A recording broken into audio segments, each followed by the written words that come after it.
അങ്ങനെ ഇന്ന് അമ്മയും മോനും കറുപ്പെല്ലാം ഇട്ടിട്ട് പോകുന്നത് അമ്പലത്തിലേക്കാട്ടാ. ഞാൻ കറുപ്പിട്ട് പോകാനോട് പറഞ്ഞിട്ടാ നീയും കൂടി ഇടുന്നു. അപ്പം നമുക്ക് മാച്ചിങ് ആക്കിയിട്ട് പോകാമെന്ന് പറഞ്ഞ് രണ്ടാളും കറുപ്പിട്ടിട്ട് പോന്നു.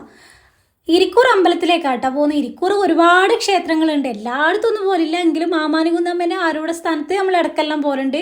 അങ്ങനെ പോന്ന സത്യം പറഞ്ഞാൽ ഇങ്ങോട്ടേക്ക് ഓട്ടോറിക്ഷയും കാര്യങ്ങളിലും അല്ലാണ്ട് ജീപ്പിലും പോവാട്ടാ. ജീപ്പ് ഉണ്ട് അമ്പലത്തിൻ്റെ എടുക്കുന്നത്. പിന്നെ നമ്മളെ സൗകര്യത്തിന് സമയത്തിനും ജീപ്പ് ഉണ്ടാവില്ലല്ലോ. ജീപ്പ് ശരിക്കും പറഞ്ഞാൽ നമ്മൾ പകുതിക്കെത്തുമ്പോൾ തിരിച്ചു വരുന്നു. അതിമനോഹരമായ കുറേ കാഴ്ചകളെല്ലാം ഉണ്ട് കേട്ടോ കാണാൻ.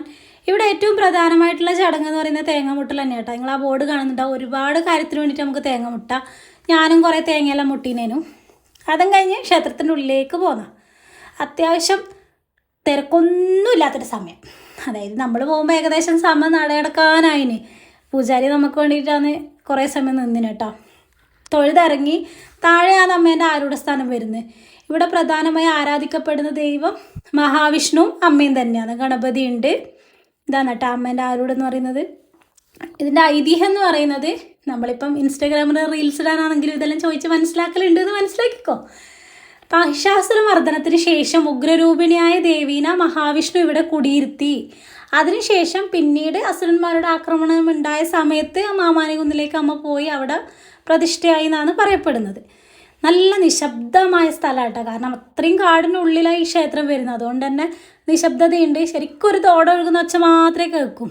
ഒന്നും കൂടി ക്ഷേത്രത്തിൻ്റെ കാഴ്ചകളെല്ലാം നിങ്ങൾ കണ്ടോ. ഭയങ്കര പച്ചപ്പെല്ലാം. അറിയാത്തവർക്ക് വേണ്ടി ജസ്റ്റ് ഷെയർ ചെയ്യുന്ന വീഡിയോ കേട്ടോ. നമ്മൾ ഇരിക്കൂർ ഇങ്ങനെയെല്ലാം ഉണ്ടെന്ന് എല്ലാവർക്കും ഒന്നും അറിയില്ലല്ലോ. അങ്ങനെ നമ്മൾ ഈ അമ്പലത്തോട് ചാറ്റിയും പറഞ്ഞ് നേരെ പോന്ന മാമാനത്തമ്പലത്തിലേക്ക്. മാമാനത്തമ്പലം എല്ലാവർക്കും അറിയായിരിക്കും, എൻ്റെ വീഡിയോയിൽ തന്നെ അപ്ലോഡ് ചെയ്തിട്ടുണ്ട്. നാഗരികപ്പൂവെല്ലാം പൂവിട്ട് തുടങ്ങി കേട്ടോ. നല്ല ഭംഗിയായിട്ട് കാണാനുണ്ട്. അതിപ്പോൾ 1, 2, 3 പൂക്കൾ ഇങ്ങനെ വിരിഞ്ഞിട്ടുണ്ട്. ഫുള്ള് പൂത്തിട്ടാകുമ്പോൾ ഒരു വീഡിയോ കൂടി ഇടാം.